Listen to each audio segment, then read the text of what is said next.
Welcome to the For the Love of the Game podcast with your hosts, Jefferson Belford and Brian Hernandez. Brian, how are you doing? I am doing okay. Not bad. It was, I guess, I feel like a busy the last 2 weeks. Like, I think the last time we recorded, uh, there really wasn't anything for like a month and a half or anything like that. And these last 2 weeks, things picked up. So I'm feeling pretty good. Basketball is almost back. But how about you, Jeff? I feel the same way. Definitely an influx of stuff that's happened in this past week since we last spoken. Um, Obviously, that's going to be the majority of what we're talking about in this episode. But besides the actual NBA updates just going crazy, also, we both are, and I'm sure the people that are listening as well are consumers of NBA 2K. 2K is just a week away. Let's go. So it's another thing to be really, really excited about in this next coming week. Hopefully, we'll have even more to talk about with next week's episode on, kind of feeling that out, and then, Yeah. letting you guys know how that game's going. Brian, did you get a chance to pre-order it, or are you holding off this year? I'm going to pre-order it. I have not yet. I've been debating on if I want that special edition where you get NBA TV included in it for like that discount. Sounds pretty nice.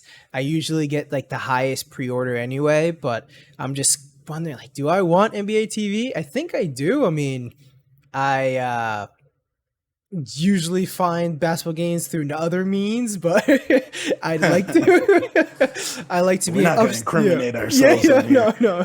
I like to be an upstanding citizen, and theoretically, get on my games from Theoretically, there. we've looked at other sites to find the game, but I Maybe every agree. day. I took advantage of that bundle that has the league pass on top of it. Nice. It definitely it's worth it in my mind. Yeah. You're able to. It's essentially, and I know the price of league pass is slashed this year, but Mm. it's essentially you're getting it for the price of bundling them both together. So Yeah. like you don't have to go throughout the means of finding it through however you typically do, and now you just have it for picking up 2K, and you get a lot of other add-ons that come with it. Yeah, I'm very excited. I will say the last couple years I've been very in depth into it, trying to like figure out all the new features. And this year I haven't as much, but in the last day or two I've definitely been looking at it, and it looks pretty fun. It looks pretty exciting. That's I'm kind of blown away by it. I think that realistically it is going to be a very fun game. They're bringing a lot new features that will add to the flair of, wanting to play it all 365 days, Yeah. compared to a lot of other releases that they've had. But that's enough for all Yeah, of the yeah. free publicity for NBA 2K right there. But if you are thinking about buying it, I think that for myself, and I don't want to speak presumptively on your side, Brian, but I think it sounds like you're giving the seal approval Yeah. of if you're on the fence, you should get it, no matter which package. Yeah, and I'd even say, any of the listeners out there, if you guys want to play a game or two, let us know. That'd be kind of fun. I'd actually enjoy that. So, uh, you know, reach out to us either on Twitter in the comments, whatever. That'd be really awesome. But yeah, Jeff, I am ready to get into it. Perfect. All right. So, in the installment of episode 41, the Dirk Nowitzki episode, Hey. um, our topics for today will start off with the Donovan Mitchell trade finally being achieved. Then we'll head into a little bit of a dissecting of the FIBA Euro Basketball 2022. Then we'll go right into the Kevin Durant staying with the Brooklyn Nets. And Brian, I'm not sure, but do we have a weekly roundup this week? We do not. There wasn't the only. There's only two things I see. So a weekly tidbit. We could do a weekly tidbit. There's two things that we can touch on quickly. Perfect. And actually, I forgot one is the Pat Beverly trade. Yes, yes. That came down in between week we were off as well. Yes. All right, man. Let's do it. All right, perfect. So starting off with the Donovan Mitchell trade, it looked like it was an odyssey of a summer to find this trade, to see it be actualized. Early in the summer, we saw Rudy Gobert be moved to the Timberwolves, and we sat and we waited and we wondered, based off of the package that Rudy got back from the Timberwolves, we wondered what would that package look like to get Donovan Mitchell. No more wondering about what that will be now. We know what it is, and he's heading to the Cleveland Cavaliers. The details of that trade is that the Cleveland Cavaliers will be picking up Donovan Mitchell, and the Jazz will be acquiring 3 unprotected first round picks in 2025, 2027, and 2029 with the option of 2 pick swaps of in 2026 and 2028, alongside with 3 players in and Colin Sexton, I'm going to start off with first. Lauri Markkanen, and then I even during the draft I tried to say his name right. Abaji, I think. Akbaji, I think. Yes, Akbaji. one of those. Yeah. Okay, Akbaji, whatever. It's so tough. But he was an impressive player for Kansas this past year. I believe he was a finalist, or he won Player of the Year this year. So they're getting 3 impressive players back, and Colin Sexton is getting what he wanted. He finally gets a new contract for 4 years, $72 million too. Yep. What are your thoughts, Brian?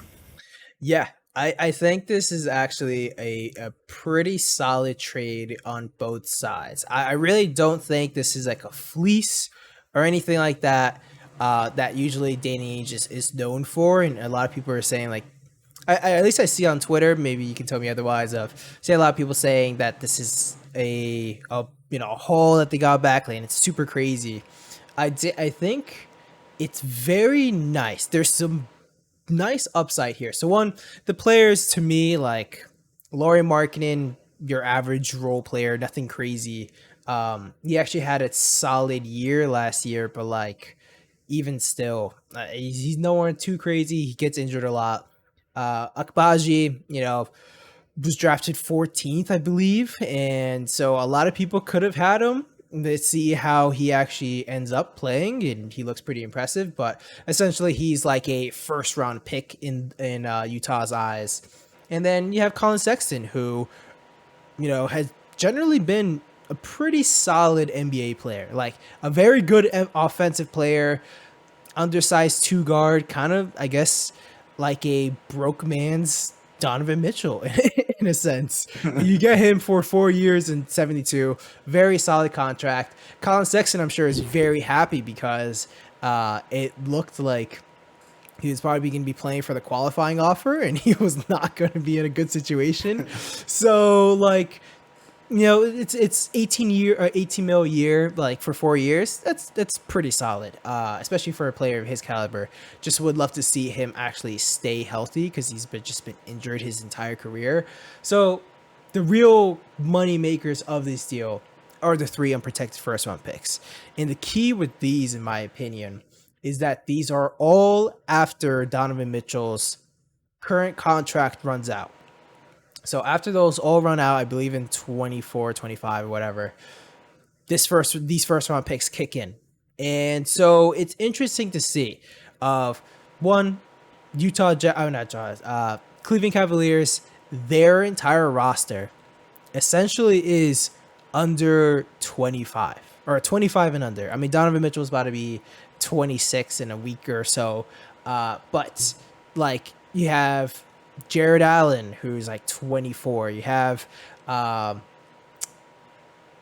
am I blanking? Evan Mobley and Darius Garland. Like they're both like 22, 21 or something like that.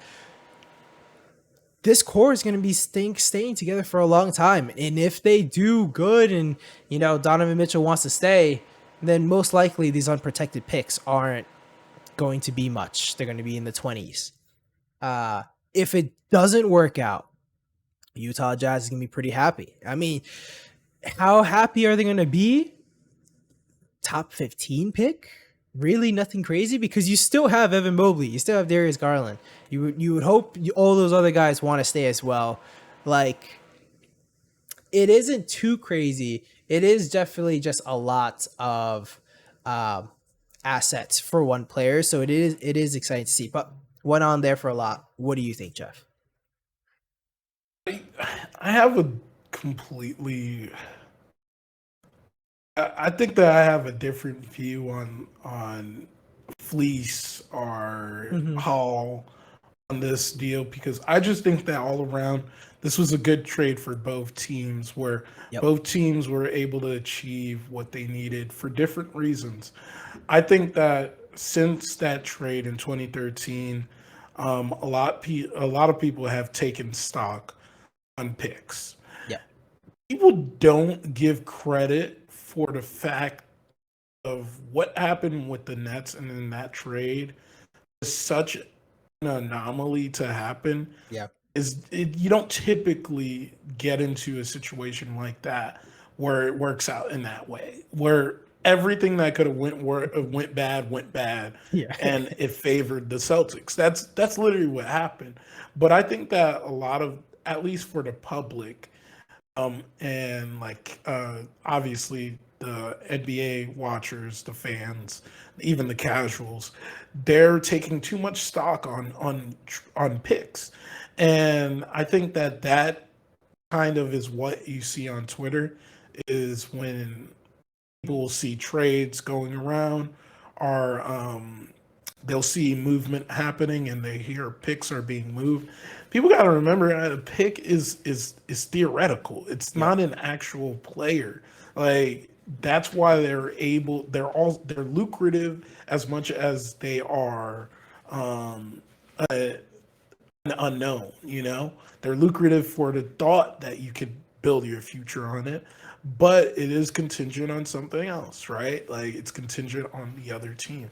In this scenario, I think making that trade, I will say that this part of it doesn't favor the Jazz in my mind, is that realistically, I think that it's not because of the team that would have been constructed around it, with the Knicks, but I think that those would be more lucrative picks to go after, and it's not necessarily Donovan Mitchell.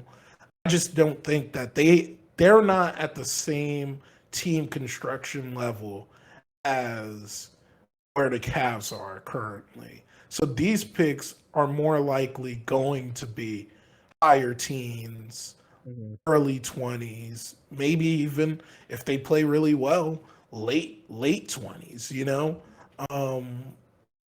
and I think you got to put a lot of respect on the fact that they were able to keep that core together. They were able to keep. I was talking to someone earlier today where they were mentioning, and you touched on this slightly as well, is that the Cavs have 3 players now that are under 26 that are all-stars, and you are not even thinking about Evan Mobley yet. Let that sink in, how good of a team they've constructed. So I think that, yes, it does suffice what they're looking for in the picks. It could always be something that they move to get another player as well too. So I always think that that's a good part of being able to take a lot of picks in as well. But they're getting three great players back, good players back. Sexton has an opportunity to go back to showcasing what he was doing when he first got to Cleveland and being the head man. And then Lauri Markkinen is now going to have a little bit more of an expanded role. We saw how in Chicago he didn't really get to showcase that talent as much, but when he got to Cleveland, he was able, even with a reduced role, show his importance on the team, and he was very pivotal in this last season that I have. And Akbaji, I just think that the potential is there. That's to be a really good player. So both sides of it benefit, and I don't think that there's a loser here. Yeah, there definitely isn't. I think a loser, at least within these two teams here, with the yeah, between the Jazz and the Cavs, there really isn't a loser. I think if anything, like this is a huge win. This is a solid win for the Jazz. Like this is like a good. You got what you wanted. You wanted unprotected picks. They're essentially lottery tickets, like you're saying, Jeff. Of it's all theoretical.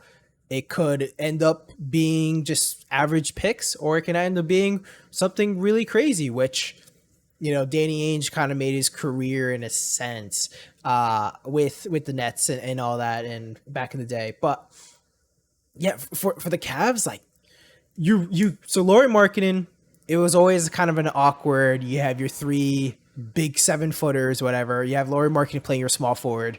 It's a little awkward. Sure.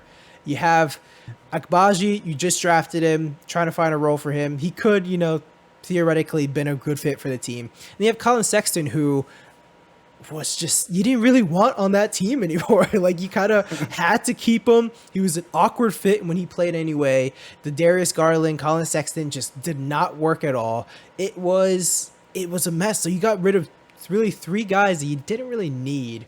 And then 3 future unprotected picks to get a about to be 26-year-old Donovan Mitchell, you know, a top 20, 25 player in the NBA. That is pretty fantastic. Could it end up turning wrong? Sure. I mean, any trade can end up turning wrong, but I think it's a pretty solid and safe bet. I think if you're the Cavs, you know, you do this trade 10 times out of 10. Regardless of what the outcome is in 10 years or whatever. Moving on for the awkward duck here, the elephant in the room with the New York Knicks. You know, it's pretty interesting. Jake Fisher was doing a live stream today, and the big quote that people are pulling out is really that he said that the Knicks were pretty much like shell shocked by this, and that they were not expecting something like this to happen. They were expecting to, you know, pick up trade talks again after the whole RJ Barrett fiasco that happened on last Monday. We're recording this as of Friday afternoon. It is, yeah, just pretty crazy for the Knicks. I think so. They are a loser in the sense of, we all know that the Knicks wanted Donovan Mitchell and they wanted him for a long time. There was the, you know, people getting angry that the Knicks showed up when Donovan Mitchell was playing Jalen Brunson in the playoffs and all that. I don't think it's a complete disaster on the Knicks side, or I don't even think it's a disaster at all. Mainly because, so the whole philosophy of this entire like Donovan Mitchell, you know, thought process of getting him for the Knicks is more of just like, you get a good player and then you figure out everything else later. Because fit wise, it was an awkward fit. If you had Jalen Brunson and Donovan Mitchell playing together, both 6'1", like that's just so small. And then the only backup that you had was, you know, Mitchell Robinson, who always gets hurt. On Cleveland side, yeah, you have Darius Garland, who's small, not a great defender and all that, but you still have Evan Mobley and Jared Allen as your, you know, 2 big men. And Jared Allen, in my opinion, is definitely way better than Mitchell Robinson right now.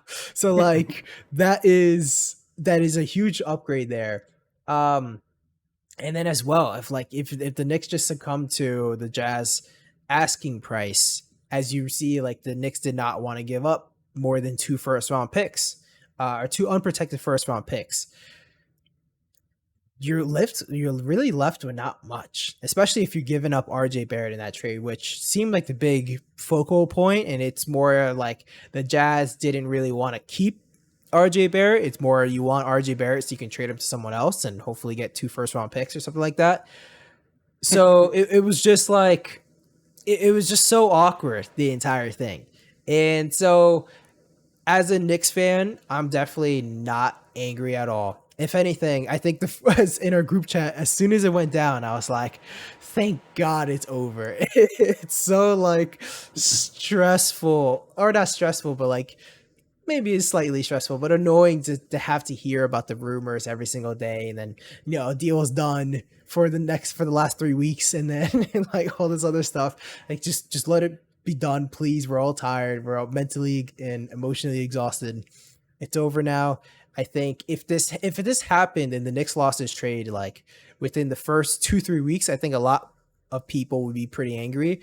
But I think the last like week or two, a lot of Knicks fans and just people in general were like, is this trade actually going to go down? Can we see a world when Donovan Mitchell is actually not in the Knicks? I think it's still going to happen, but I don't know. I like I said before, I've been talking a lot. I want to get your thoughts, Jeff. I guess the first thing to like lay the grounds of what I'm gonna say is Woj spoke on it. I believe yesterday.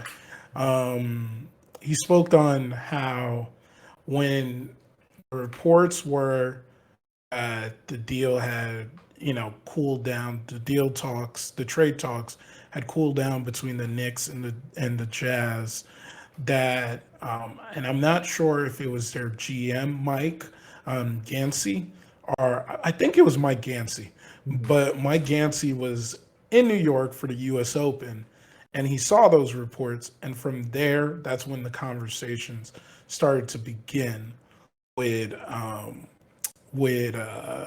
Danny Ainge and the brass of the Jazz. From there, they're able to build out a package and then move quickly, obviously, right? I There's a part of me that is happy that the Knicks didn't do it, because you were giving up a substantial amount of resources that I think that when you look at what the Cavs gave up, they were able to give up those resources and still have a well conducive team that looks ready to go. Um, but for the Knicks, if they did that, you're giving up pieces that will make this more of a full team and be able to test the times in a season, right? So I started thinking, and like, is there a thought process? Like, I wonder if you have this thought process, or does other people have this thought process too? Was there ever a moment where Danny Ainge thought about this as, you know what, I'm going to use our leverage, Knicks, as a piece to drive up this cost and build up as much hype, and whenever the time comes, someone else comes out of the woodworks, we're just going to jump on that. So it feels like that because of how quickly they jumped on to someone else's deal, Yeah. rather than work with the Knicks, where Woj says they weren't even offered a counter. They just got the offer from the Cavs and they accepted it. So I fear like that is definitely an aspect of it that should be considered. But I honestly don't think the Knicks are losers in not getting him. I do think the East as a whole is a loser for it, because man, the house just got a little bit tighter. Yeah. Like it's gonna be very, very difficult for you to well define who is going to be the top four teams in the East, to even presumably say who's coming out. Well, if you can't even say the top four, you're not gonna be able to say who's coming out the East. Yeah. But like it looks very difficult to tell that story right now. Yeah. Well, so one on the East and the power of the East in the NBA right now.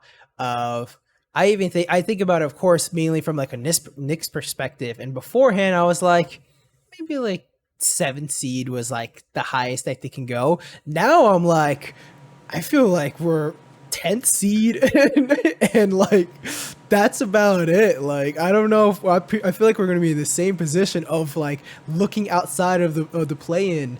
We hope to get in the play just because that's how many good teams there are. Every team has gotten substantially better. And especially like we'll talk more about the net situation of that was always a wild card. So you kind of left them out of the conversation beforehand. Now they have to be in the conversation. It is just insane. The East is so good.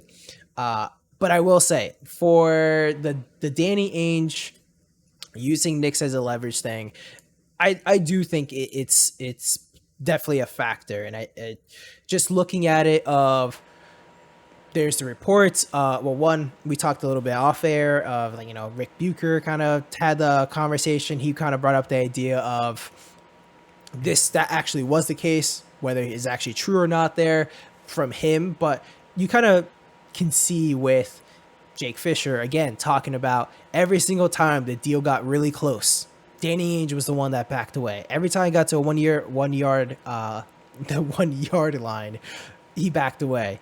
And you see some of the deals, like even Woj was saying, the deal that they gave at the beginning of this whole offseason stuff, the Donovan Mitchell trade talks, was RJ Barrett, Emmanuel Quickly, Mitchell Robinson, and 3 unprotected first. That was the offer. And this is coming from Woj. It sounds absurd, but if it's coming from Woj, it probably is true. That is an insane amount. And yet the Jazz still denied that. And so, like, looking at it, it's kind of strange in the sense of, at least from, I understand as a Knicks fan, you kind of, every team does this. You overrate your own prospects and your own players just in general. But that feels like more than, at least from the Cavs side, especially if you just think about what we were talking before of the value of picks changes from team to team.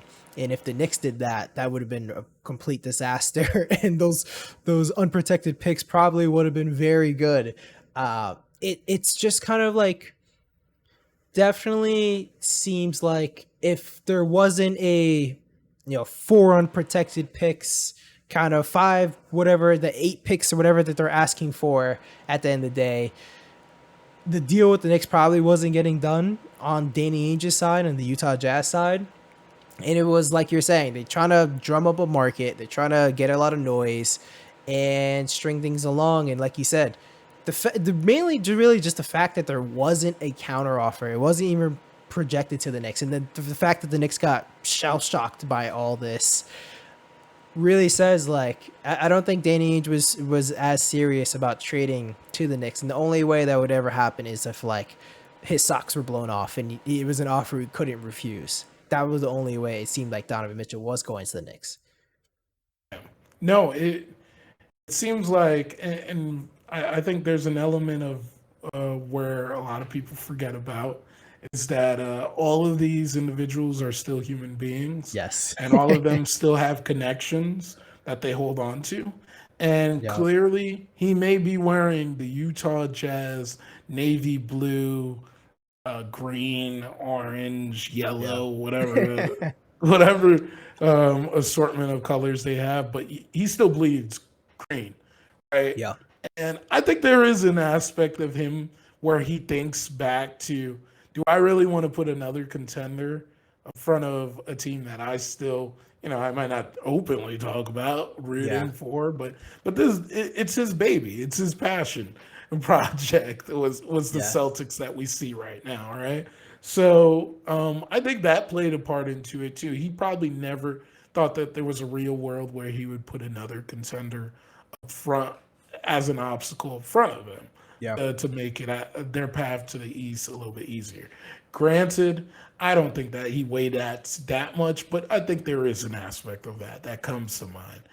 But I also do think, and it goes back to what I was saying, is that he did see them as being the best place to gain as much steam as possible for it to get as much of a reaction around the league.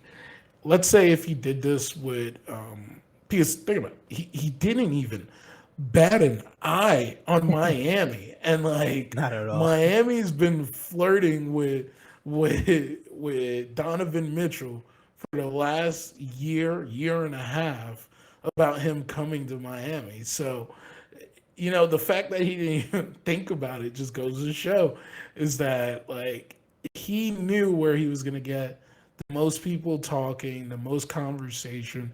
Yes, we would talk a little bit of if it happened with Miami, if the trade talks were happening with Miami, but I don't think it was going to go anywhere to the same degree as if he was talking with the Knicks, right?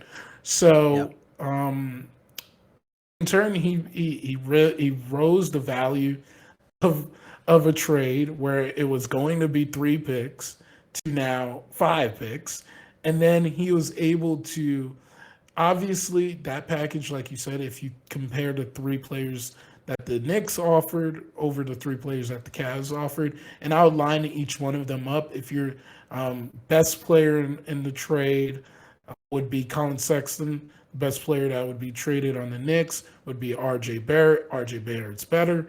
You look at the second player in the list would be Emmanuel Quickly for the Knicks. That second player I would say is Agbaji. And we don't even know what Agbaji's value is in the NBA yet, so Quickly wins that as well. And then Lauri Markkanen, big for big. Lauri Markkanen over Mitchell Robinson, it's equal is in my mind. That's a pretty equal value on both sides. So there wasn't like it was a big difference or contrast from the 3 players that were being offered. It just they took an opportunity with this team rather than the Knicks. Will we ever know 100% why? No, but that's the beauty of why we talk about it, right? Yeah. I think one other thing that I thought was kind of funny was it's like now that we're talking about this of like, oh, was Danny Ainge actually serious or not? I saw Leon Rose's daughter put like a Instagram post or whatever, and it was mainly just being like subliminally talking about like, oh, snakes in the grass and all this other stuff, and like so that's why you can definitely feel like some people got a little bit tight over this. Well, that's crazy because his daughter is talking a lot more than he does. Yeah, I know. His daughter definitely goes a little bit crazy on social. But yeah, no, it's very interesting to see. I'm happy on that, like, one, we can see Donovan Mitchell on a very good team right now, or what looks to be a very, very promising team. We see how it all gels together. Theoretically, it looks like it's going to be really nice. Much needed for the Cavs. The Cavs are actually in a position to do this. We touched on it a little bit earlier of like, they have all these players. They have, before Donovan Mitchell, 3 potential all-stars with Evan Mobley and all that. And now you add a legitimate all-NBA guy on there. It's pretty, that's a nice team. That's a nice team. I think that's enough on the whole Donovan Mitchell thing. We'll see what happens. I'm very looking forward to it. Looking forward to it even on the Knicks side of, do the Knicks try to do something else? I mean, literally their whole plan A of the offseason seemed like it did not end up working out. Well, I wonder if they use any of the picks that they got and try to get rid of Julius Randle or something. I think that it was like an cherry on the top of an offseason and potentially adding Donovan Mitchell, right? Yeah. But they ultimately didn't have that bad of an offseason. Ultimately, not as much movement because of someone we'll talk about later in the pod. But all of those things will figure itself out. But I think that they're heading in the right direction. Even being able to have serious conversations like this is something they haven't done in over 10 years. So, that should already be something to feel excited about as a Knicks fan, and see that people aren't vehemently saying, don't put me on that team, so that's a good part, Yeah, no, step in the right direction. it definitely is exciting just to see of like, I really wonder, especially with Tom Thibodeau, the whole thing. There was a lot of talks in this of the Knicks did not want to put Quentin Grimes in the trade. They were wary of putting like Obi Toppin and Emmanuel quickly at the same time. These are all their young guys. Tom Thibodeau has barely played them in the past. If you put a bet saying you don't want to trade these people, you better play them to see what they actually end up turning out to be, because otherwise that'd be a little bit of a disaster. If Obi Toppin's getting no minutes and all that, and like you're a little bit wary of trading him beforehand. Let's go on to our next topic. All right, perfect. So the next topic, and it's a perfect segue from one of the players we're talking about in this last trade, the FIBA Eurobasket tournament has just has begun and was underway yesterday. It will last until the 18th of September. Not really going to touch our breeze on a lot of what's happening in the tournament, but there is a few things that I do want to point out. Is like I mentioned, Lauri Markkanen, he had a very impressive first game where he had 33 points and 12 rebounds. Giannis doing Giannis-like things with 27, 6, and 11. But it's not really that we want to talk about today. It's more along the lines of looking at where we are now at the league, and looking at how now this tournament essentially has a lot of marquee players in the league playing. Like even the non-marquee guys are on these teams and making a name for themselves. And I could see that this will become, and I'm sure it already is, a good grounds for scouting in the league to bring even more talent to the NBA. I just wanted to touch on, what do you think the impact of the last couple of years, having guys like Giannis being an MVP, coming from there? You have Dirk, he got his number retired by Germany yesterday, another MVP. You have Jokic out there as well, that's playing in this tournament as well. What do you think is the impact of all of this great basketball that's coming from Europe and translating into the NBA? I mean, I love it.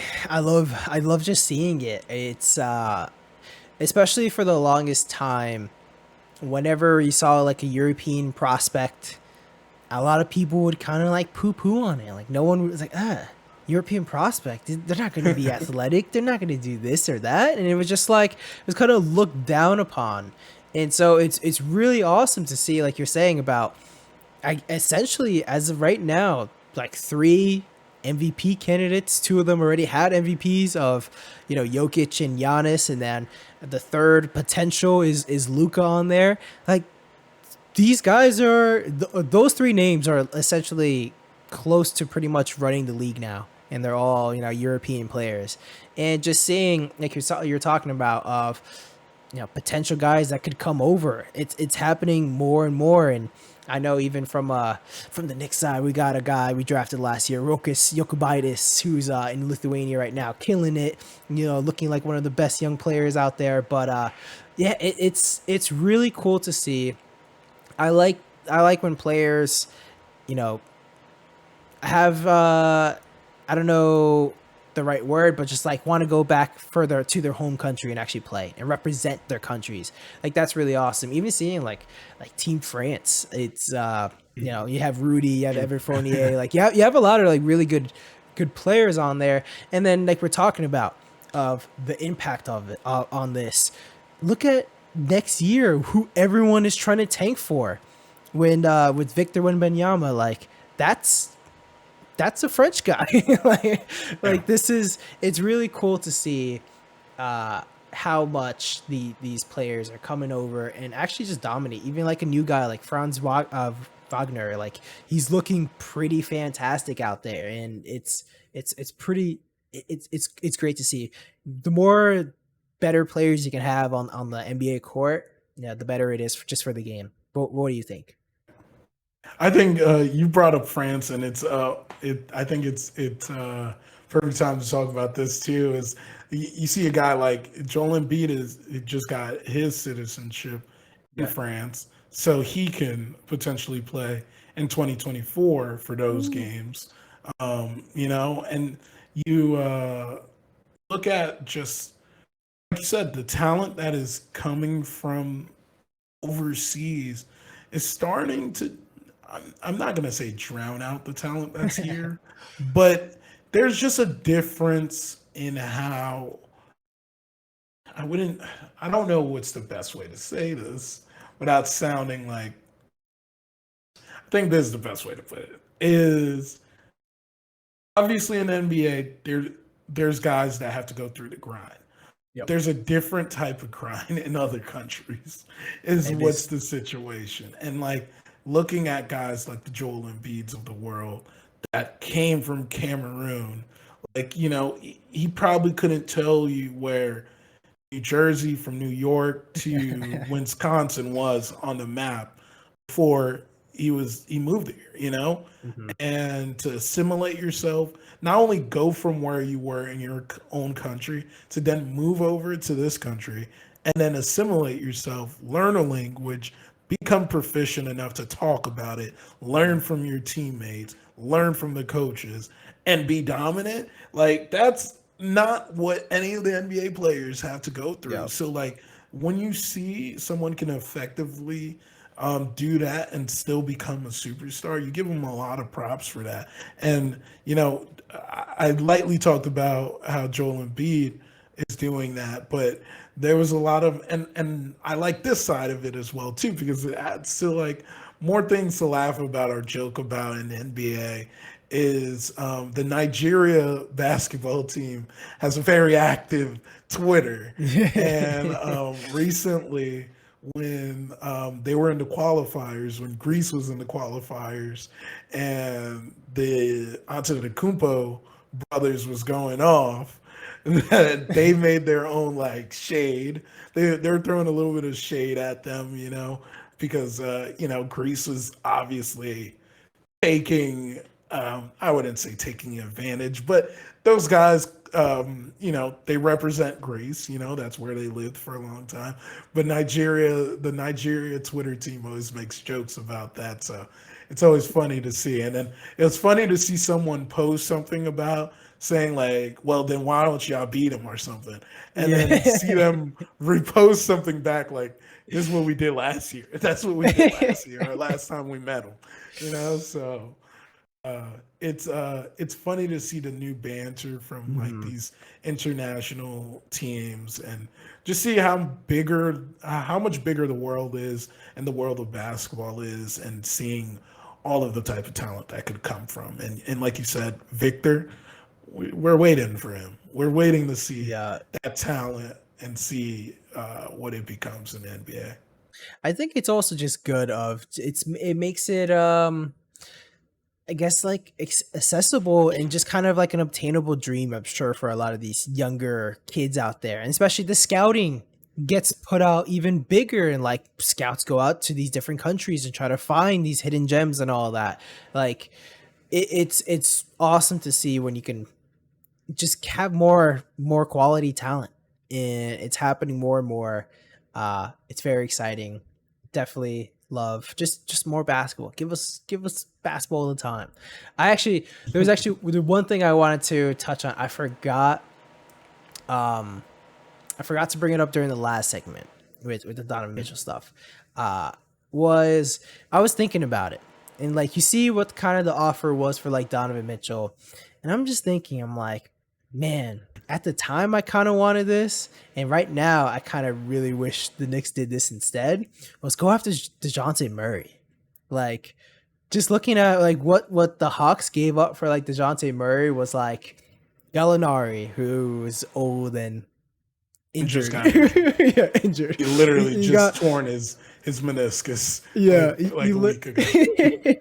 A 2025 first, a 2027 first, a 2026 swap, and then what the Knicks traded Atlanta, the 2023 Charlotte protected, which was AKA Cam Reddish. Like that's what they gave up there, and I'm just thinking, man, if we could have just gave up like a bunch of these protected picks, maybe one unprotected or something like that, or and just some other players for Dejounte Murray, I would have been so much happier with that.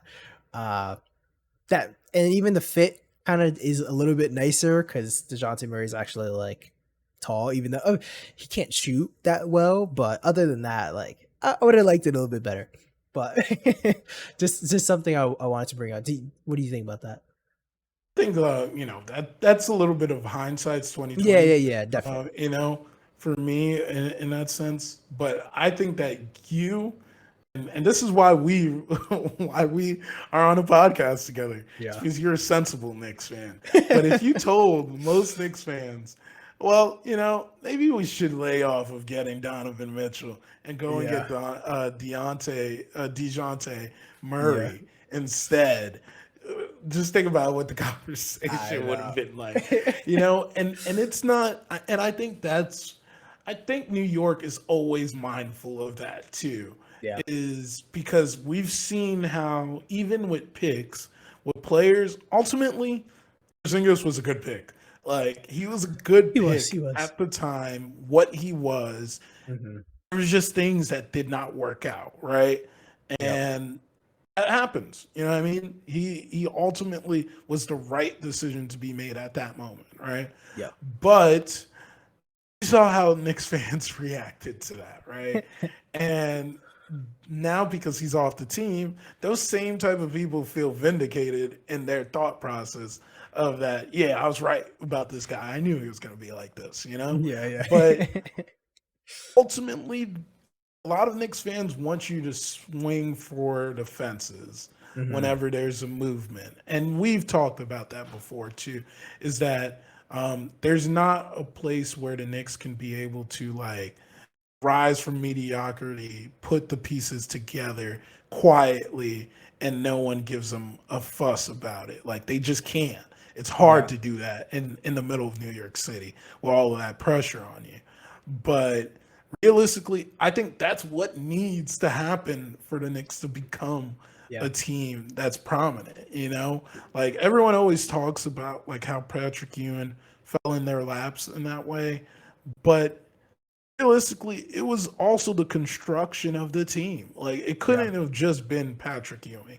It was getting the Greg Anthonys of the world, getting the Masons on your team, grabbing a guys like Charles Oakley onto your team. Like those don't happen overnight, But a lot of the time, that's what people expect to see and think that you swing for the fences and you got the 94 Knicks again, and that just doesn't happen.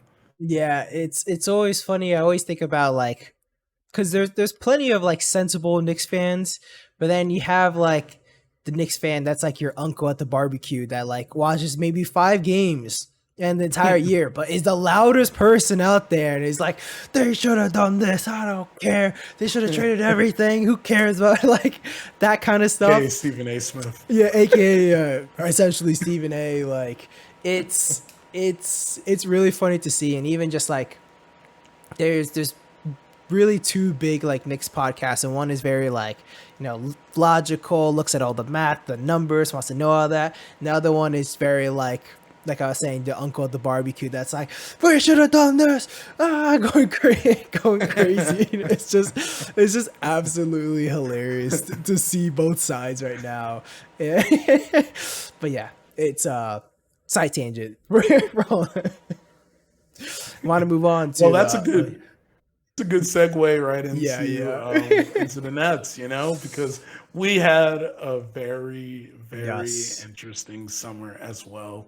And it's kind of crazy. We started off the summer, and obviously this was not between us. Yeah. It's kind of funny how we're both wearing team colors right now. I'm wearing the black, Sure. you wearing I got the the Knicks shirt orange. though. But but it's kind of funny how we started the summer off in a place of optimism for the Yeah. Knicks and a place of worrisome and futility on the Nets side. And I'm not saying that it's futile for the Knicks, No, no. but it's Very different. definitely Yeah. it's definitely not the situation that we expected the end of the summer to be, right? For sure. And for the Nets, similarly, this is not where we expected, where both guys are coming back and you actually put a team not too bad around them in the meantime. But yeah, like Katie returning to the Nets is what we are talking about in this topic now. Yes. Brian, obviously, when we released the last episode, when Kevin Durant just decided, you know what?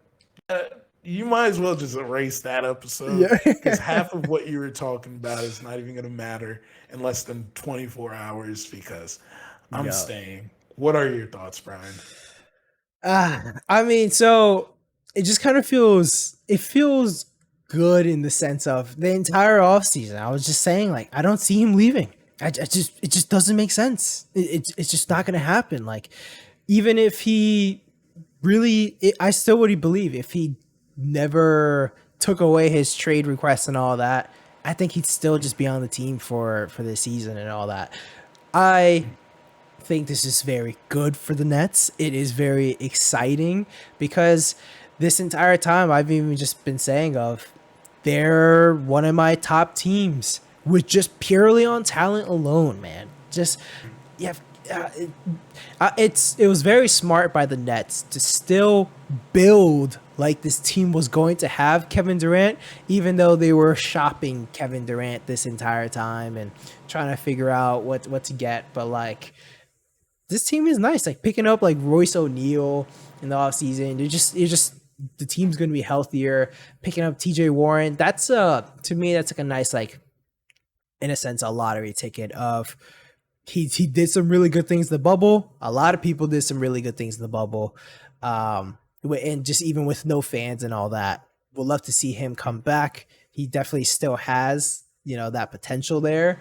And then just, yeah, man, just thinking about how Ben Simmons theoretically fits on this team, like it's just pretty perfect. It's like too perfect. I'm very excited to see how the Nets turn out. Very excited just to see Ben Simmons. I think I'm very consistent on here of I'm very huge on Ben Simmons, and I will say it's probably one of the things that it's a fault of mine when I think basketball of I purely think based on talent and not necessarily that like these people are humans and feelings and personalities clash and all this other stuff happens. But I just think about like, man, Ben Simmons, the talent is incredible. I don't care if he doesn't shoot the rest of his life on this team. That's a good player. Like that's a guy that you want.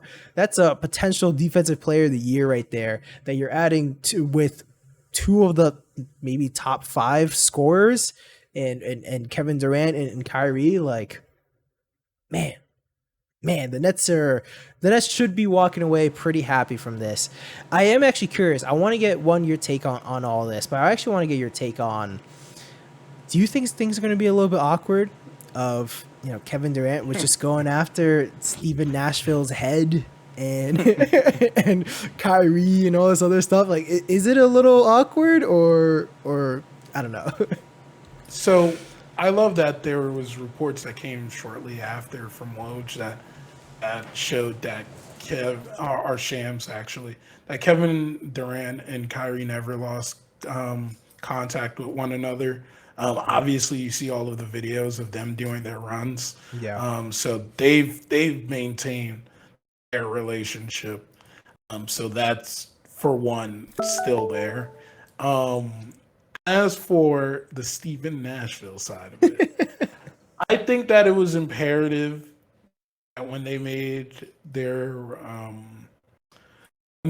their statement, that they made sure that Sean Marks and Steve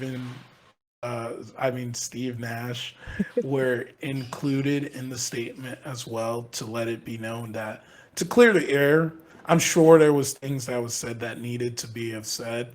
I think that a lot of the times with issues that typically I've seen with either a person like Kyrie or Kevin Durant was an absence of communication.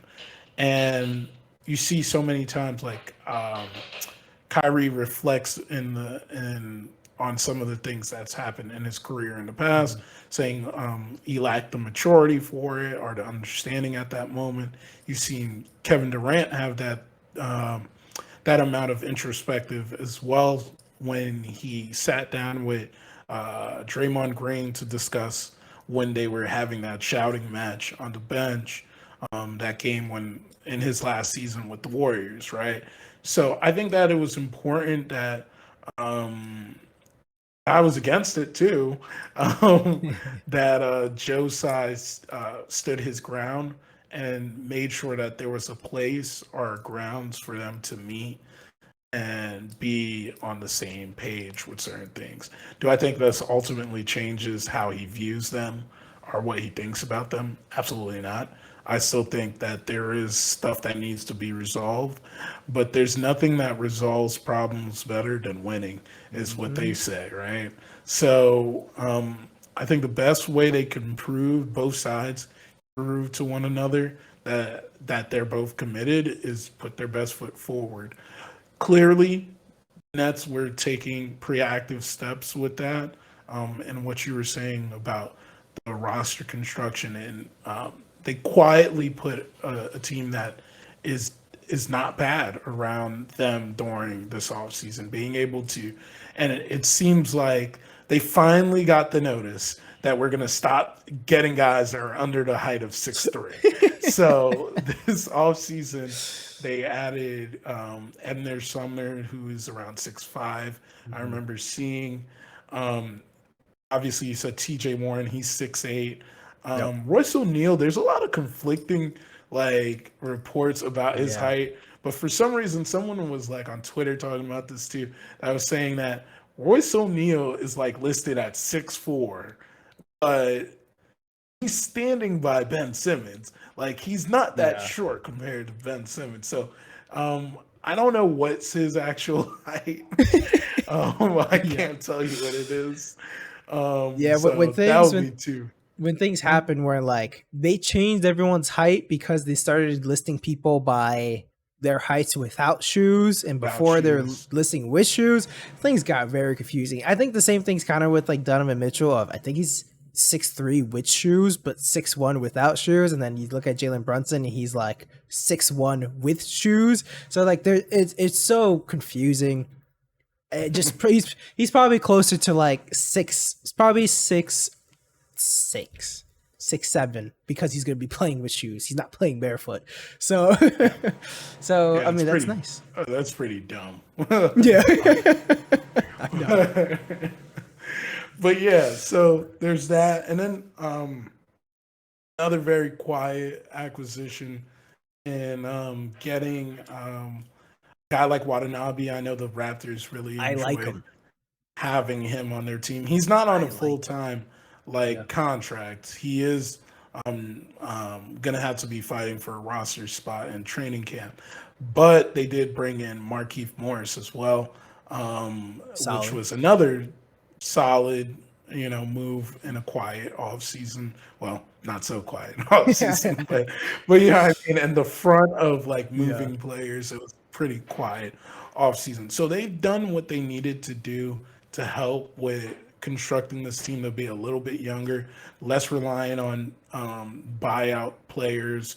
I hope that they don't go down that route again. It does seem like the guys that they picked up were guys that fit the mold of what potentially Sean Marks was looking for, Yeah. rather than relying on the players. So let's see how that goes. We know Sean Mark does have a good knack for finding guys that bring value to your team. So Yeah. hopefully this is what's the case this year. I think what you just touched on there of them not signing these buyout guys anymore is kind of important in the sense of I think in the beginning of this offseason you had Joe Tsai and Sean Marks talking about how they want to bring the culture back and they want to do that kind of thing. When you bring those guys that used to be the star of their teams and now they're taking a backseat role and all that kind of stuff, and I'm sure it's tough. We've seen it with like LaMarcus Aldridge being upset at some point, Blake Griffin being upset. Like this kind of stuff happen. Like this stuff happens, and it's cool to see them go a different route. Is there another move you want to see them make to solidify this roster in your mind of like championship status? And like think about that. That was just the guys that I said that we acquired in this offseason. Yeah. Now we got to stand that up against if a healthy team, what does that team look like, right? Yeah. You have Ben at one. I think that's what's going to realistically what it's going to be, right? Makes Ben sense. at the I like one, it. I like Kyrie at the two. The toss up of the year, is it going to be Curry? Is it going to be Joe Harris starting at three? Um, Kevin Durant at four. And then you have Nick Claxton. Maybe it's Morris that takes that five. Maybe it's even a surprise. Dayron Sharp figures something out Yeah. in this training camp, and he becomes a fixture. But like that's a solid 5-man rotation. And there's a world where you can even say, like, you know what, to hell with going with small guys in the starting lineup. If you see a lot of value out of TJ Warren, you could wind up just deciding he's going to be the guy that starts at that three. Yeah. Or you can even work it around where Kevin Durant could get back to his natural position of the three, have TJ at the four, and then have Claxton at the five. So Yeah. like there's a lot more flexibility with size on the team right now. And then I already told you about the two guys, the two shooters Yeah. that are on the team. Um, I think the one movement left is getting another backup point guard. I think there is a world where it could wind up being Mike James again. He does have that rapport with Kevin Durant. Yeah. He was decent, but I don't think he's that great of a playmaking point guard. But Yeah. I see the Nets maybe compromising that part to KD.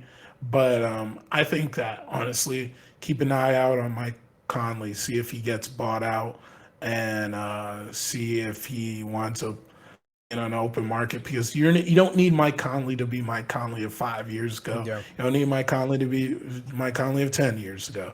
You need Mike Conley to just be able to set up the team, put them in good spots, and find the right players at the right times and do that job. I don't know who else in the open market I would say could fit that role, but I think that's the last thing that they need right now is a backup point guard that is playmaking oriented. You wouldn't. So I mean, I'm even looking at you like you wouldn't want another center at all or anything like that. Would that help? Of course, In your mind? of course. Yeah. Yeah. I think like you'd want to add some more size. I've seen some talks about some people think that maybe a guy like and this is where it goes back to the like, do you want to go down this route again, like the buyout guys, like Oh a yeah. DeMarcus Cousin? And I kind of don't want that. You know what I mean? I kind of Yeah. let's go down that route again. If there's like, do you have any interesting names that you think of right now on the center side? I don't want to go back down the route of looking at a guy like Dwight Howard either. Like those are all Yeah. names that I don't want to hear anymore. I mean, that's what it really is. Like if you're looking at centers, it's you get Mm. one of those guys, or you get, there's a million of your very average big of like Norvell Pell and like whatever, like a bunch of just random He's just on every team exactly. nowadays. Like, I That's what I swear say. he's been on every team in the Atlantic Division. You just need a guy that's like just a center that could just stand there. Like, hey, there's like 5 of them out there, so maybe there's a little something there. I will say, even like I do actually like the Mike James thing. Like, I was actually kind of surprised that they didn't bring him back because, at least from the games I saw him, I like them. But like you were saying, of definitely not a playmaking point guard. But I don't know. I feel like even like I guess like you're talking about before, like Ben Simmons plays the point guard. Like Ben Simmons is a very good playmaker. Like he's very good at 2 things. He's very good, or I guess maybe 3 things. Of very good at slashing. He's very good at playmaking. He's very good at defending. Just not good at shooting, but maybe he is now. Who knows? These last 2 years and everything. If or this last whatever year in the summer or so, he's a little bit better now. Who knows? But yeah, man, I like this Nets team. Where do you see them finishing? Do you think it all gels and at the end of the day, where like you're saying, winning cures all the problems? I think it's still too early for me to even give anything out again. Like, kind of like what I said when we were ranking teams about a month ago, right? Yeah. When we were ranking teams, it's still too volatile of a situation to assess. And I'm sick and tired of looking at the Nets for paper value and wondering how great this Yeah. team's going to potentially be. So, like, you know what I mean? I will say, I'll give you this, though. On paper, the best well-rounded team that they've had since Kevin Durant and Kyrie has entered, in the sense of being able to get enough bigs, have wings, have a versatile assortment of wings, have shooters of different varieties, where some are straight up shooters, shoot after the dribble, and some that are just, versatile in having both of that, right? And then also having playmakers, and having a playmaker at this moment. Yeah. A playmaker in Ben Simmons, and if needed at certain times, Kyrie can be that as well, right? So like it is the most well-rounded, and then defense I think takes a step up with simply just having Ben Simmons on the team, but I do think that Markieff Morris changes that as well too. Clarkson and Ben Simmons, if they're on the court at the same time, it's going to be a really formidable defense to have. So I think those are all training camp conversations of like, what do they do when it's time? Because this is time to truly buy in to, we're going to hone in on defense. And that's been something they haven't really done. They do have the right guys with the right mindsets that I think it would make sense to do that for. I kind of want to do this of like, give me your rankings of the Eastern Conference right now, because we're talking about it earlier, like with the Cavs move, because I wanted to ask, like, where do you think the Cavs land now that all this happens? Like, what do you think how the East shakes up, because a lot has changed and most of the teams have gotten better. I think it's hard to have that conversation at this moment, but this is the way too early. I think that I can give you something. I guess top 4. You got to put the 2 teams that were in the Eastern Conference Finals last year, the Celtics and the Heat. I think you mentioned that you kind of are pulling back a little bit on the Heat.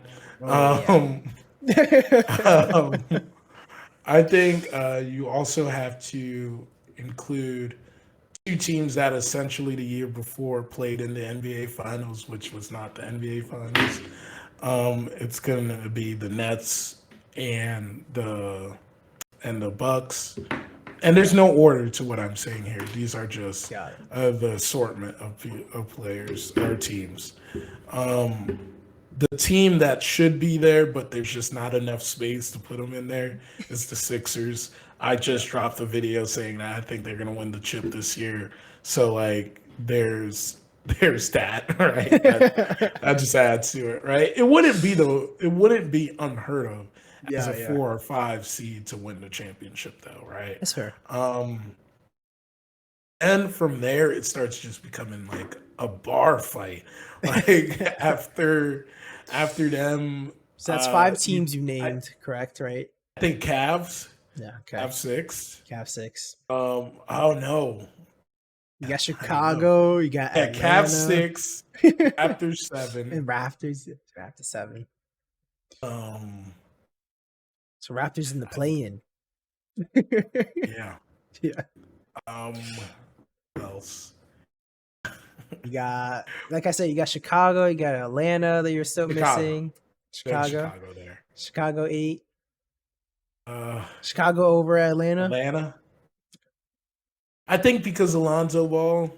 Yeah. Okay. I think Atlanta is he still injured and everything? I feel like that whole saga has been pretty bad. It's this is this I can't off the top of my head make the best list, but I like the gut feeling. I think that this is not that bad of a list though. But no. The Hawks, and then round it up for podcast purposes, the Knicks at 10. Because I'm looking at it. It's tough. No. And that's mostly everyone, because like the teams that drop out, Charlotte drops out of they're the 10th seed last year. I think they're with all their situation. I think they drop out. A team that could jump up potentially, the Detroit Pistons, depending how Jaden Ivey and all that fits and all them. Another team that potentially jumps up, which is like the Wizards with Porzingis, and you got Bradley Beal coming back, and you have all that. Maybe. Other than that, I mean, that's like the whole East right there. Orlando's not doing anything. Reason why I think another reason why I would be a little bit more wary about like the Bulls and the Pistons is that both teams are going to have to go through 4-game set with the Bucks. And obviously, granted, I just said that I think the Atlantic Division is going to be tremendously tough this year, with all of the teams actually could be considered in contention for a playoff spot. But I think that ultimately they're just going to sun those guys. Like, they're going to sun the Bulls, and they're going to sun the Pistons. Who else is in that? That 14. That's 3 teams. There's one more team. The Knicks. No, in the Central Division. Oh, the Central. I don't know who I'm bringing out. Bulls. On the Central, you got it's Milwaukee, Chicago, Cleveland, Indiana. Cleveland. There we go. And then that's how I was going to tie it together. So I think that having both of them, that's an 8-game set. And obviously that's only like probably I'm not good with on the spot math, but like 10%, like 10% of your season. No, like 12% of your season. And those 8 games that you play them, right? But still, like, if you lose all 8, like, that only makes it a lot harder for you to achieve what you need to achieve for the season. And I think that both of those teams are going to beat up on these guys in the division, you know? Yeah, it's I'm so all the teams that you have on your list, I think, are the same as mine. I would just say, like, for me, Miami's drops, like we were talking about a little bit of, they didn't add anyone new. They didn't really do anything this offseason. And yet all these other teams got better. They didn't really do too much. So it'd be interesting. It's very, man, East is tough. East is tough. Real quick, weekly tidbit. So, like I said, nothing crazy outside of these main 2 topics. our main two headlines of Donovan Mitchell and KD.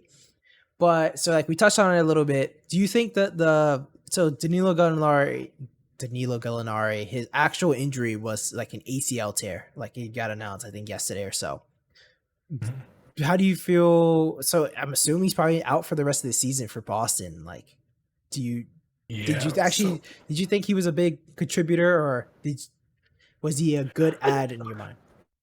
I think he was a good ad. I don't think they necessarily needed him, but it would have been a good ad to have.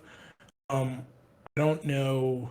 Obviously can't waive his contract, I think it is. Yeah, I think so. And I think he only got a 1-year contract is what's ridiculous about that as well, too. Maybe he is able to have a speedy recovery where he comes back around playoff times. But at that point, I think the rotation will be well-defined and it'll be hard to include someone like that when it's not that he was never going to be a pivotal part of the rotation, right? Yeah. He would just be an add-on to help out.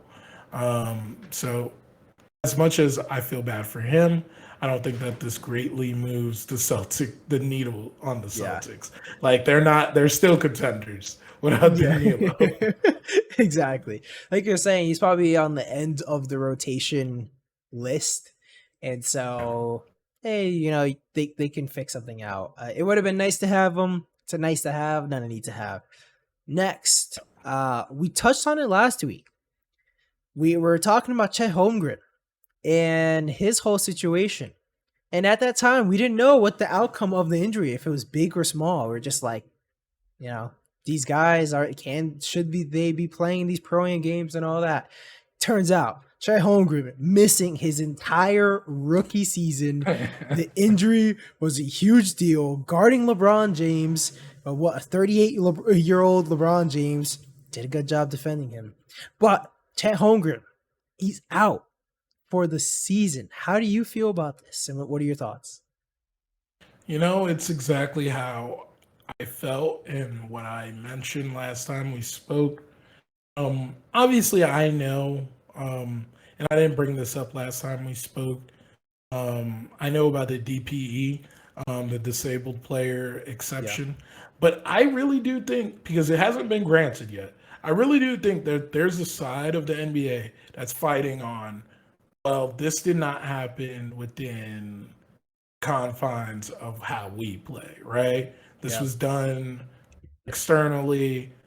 Should we give this exception to you guys?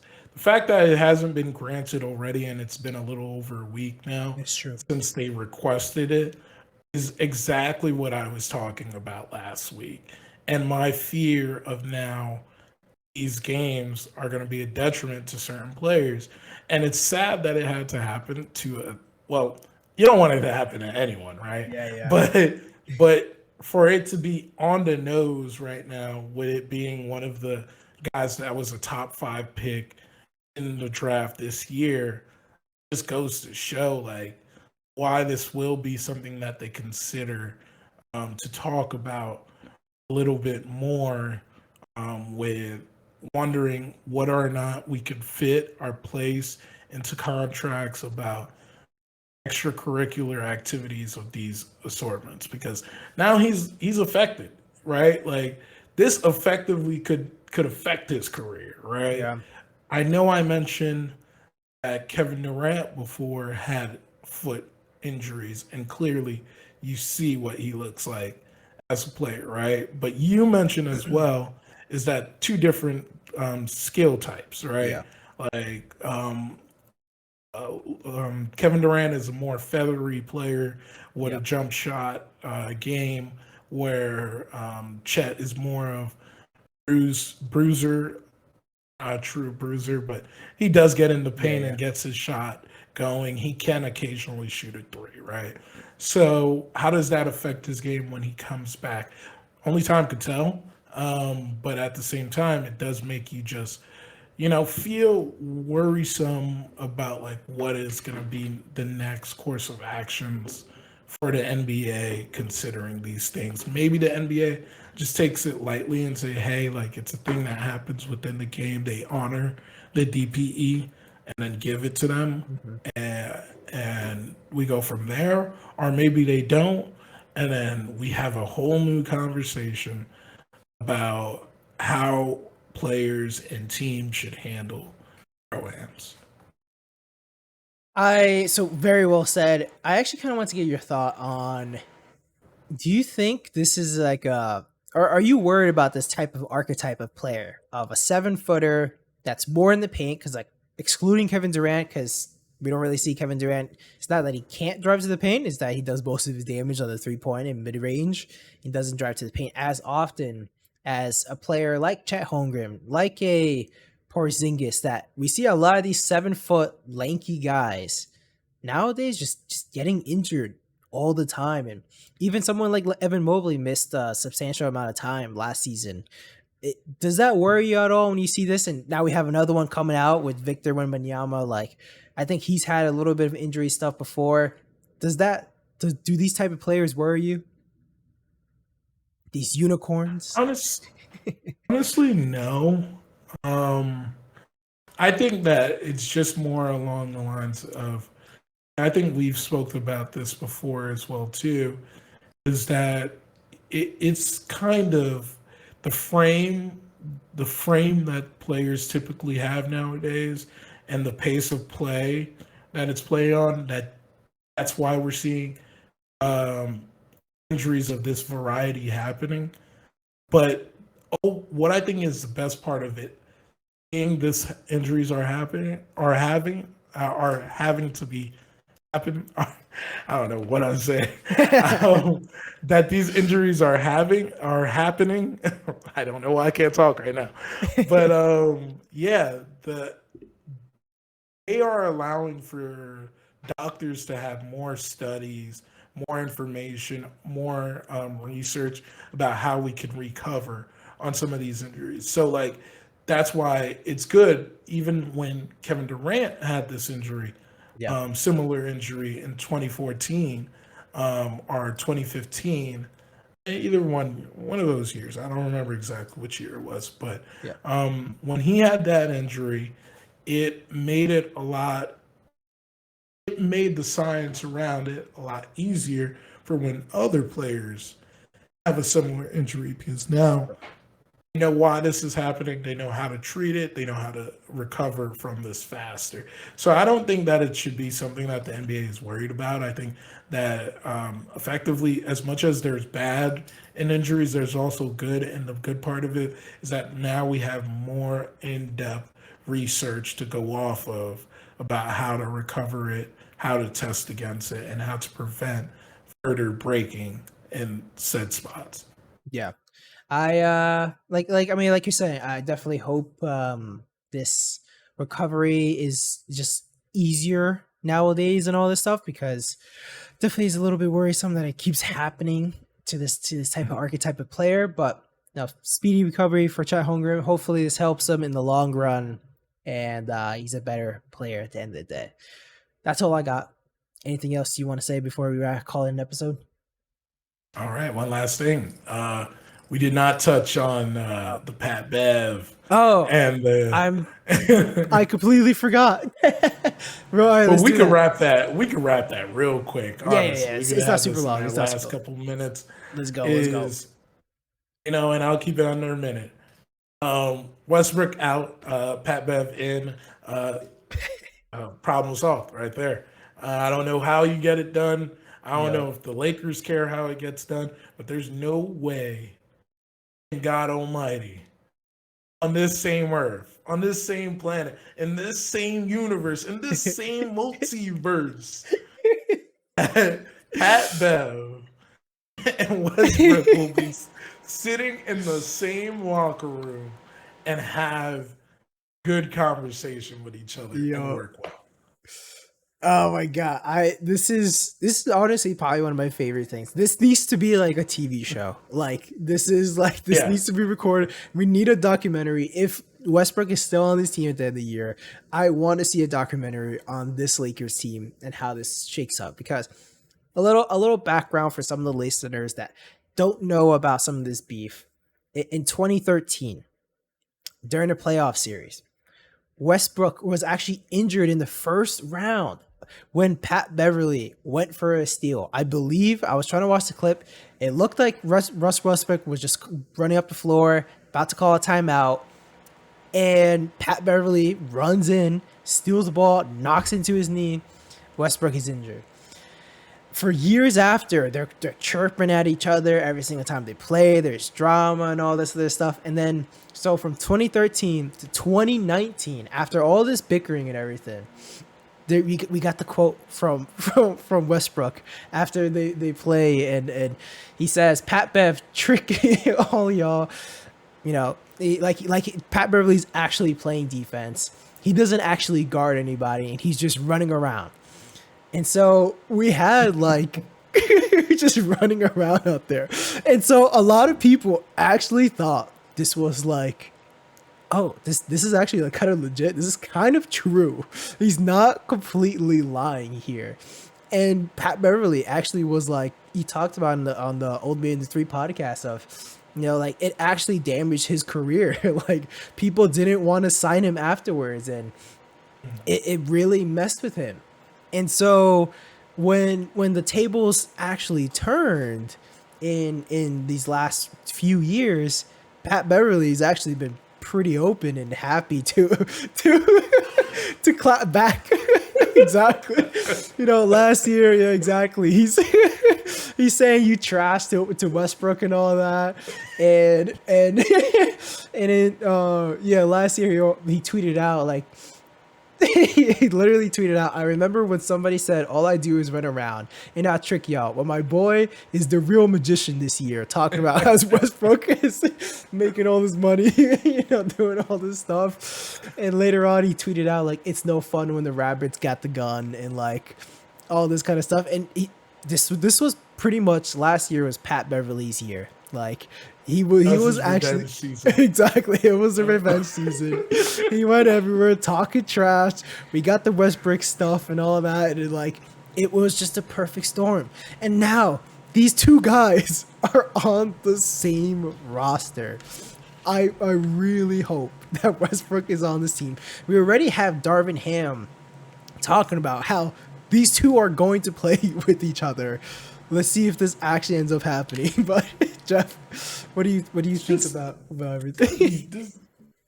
You remember how the first year when LeBron got there was called the meme Lakers, right? Yes. So this got to be like the meme Lakers, like on steroids version, because that's gonna be a hilarious thing to see, man. Like it's really gonna be funny to see how all of this plays out.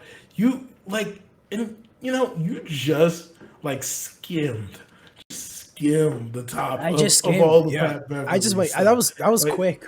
That was a quick. Pat Beverly has an issue with one of LeBron's like closest friends, Chris Paul, who is also still the president of the NBA PA.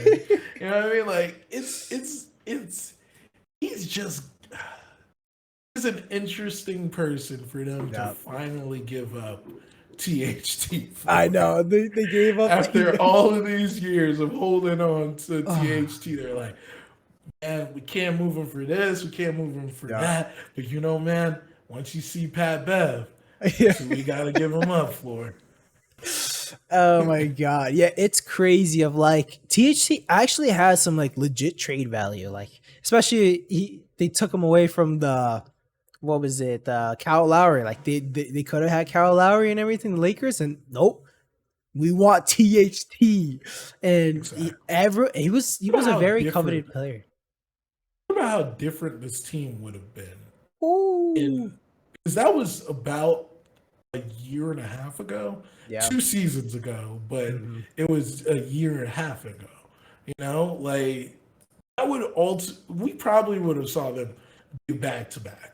It would have been easy to see them one back to back in that sense, you know? Yeah. So it's interesting. It's so interesting because how I feel about trade value is your trade value is as good as when they announce your value. From that moment on, it just keeps on going down. I saw it happen with a guy like Brook Lopez when he was in that. Oh yeah. Brooke Lopez's value was getting back Dwight Howard at a point, and the Nets didn't pull the trigger. They wind up trading him, and granted, it didn't wind up like Yeah. being like a spark plug for the Nets, but he wind up being moved for D'Angelo Russell and Timothy Mozgov. Yeah. Mozgov, And yeah, if Mozgov had that atrocious contract, right? Where exactly. at that time, It was so a it's like- salary dump it and was a a guy sa- that the team effectively gave up on for yeah, Brooke Lopez. You know, it's crazy. Brooke Lopez did a really good like resurgence on his career. Um, exactly. Actually, was yeah, pretty good in that first season with the Lakers too. he was. Yeah, he was. He was always like a pretty solid player, but like from going like a complete like post player to like a really good 3-point like stretch big is super impressive. Yeah, definitely. Oh man, this Pat Bev stuff. It's too funny. I wonder if they've talked. I wonder if there's a he goes so hard at it. I for the listeners, I encourage you go down the rabbit hole. Just Google it up, YouTube it of like the whole history between these two guys. It's absolutely hilarious that they're on the same team. I really should hope have they a- ended up. They should have on rivalry week a footage of their practice just to Yes. see Westbrook and Pat at practice. Oh man. Well, I'm very happy you reminded me of this because I forgot about that topic. But anything else you want to say before we call it an episode? I think I have said everything on my mind as of now. Word. Well, for the listeners, again, Jeff mentioned it quickly, but watch or follow our TikTok. Jeff put a really, really good video on the Philadelphia 76ers on there. Suggest everyone watch it. Give us a like, give us a like, give us a comment, a review. We really appreciate it. It goes a long way. But man, this has been fun. Wait, I let me enjoyed this. add to that as well. I'm so sorry. No. Yeah, like Brian said, with the send a review, send place a like, submit a post, whatever. I definitely butchered all of those, It's but good, it's good. to add on to that, we are trying, and we hope that you guys are enjoying the quality that we're able to provide to you each and every week. We are shooting and we're trying for a goal to by not season's end, but by year end to above 100 subscribers. We'd love the support. We would love for you guys to continue to support us. And also, if you feel that this was beneficial to you or entertaining to you, please share with your friends. For That's all sure. I got to say. For sure, yeah. No, definitely hit that subscribe button. We're trying to do a lot more, try to provide more for all you. We'll love your comments and just feedback, and we want to make this as good of a show for everyone. But really appreciate it. Jeff, another good one. This has been episode 41. See you on the 2K court. Hey. My park.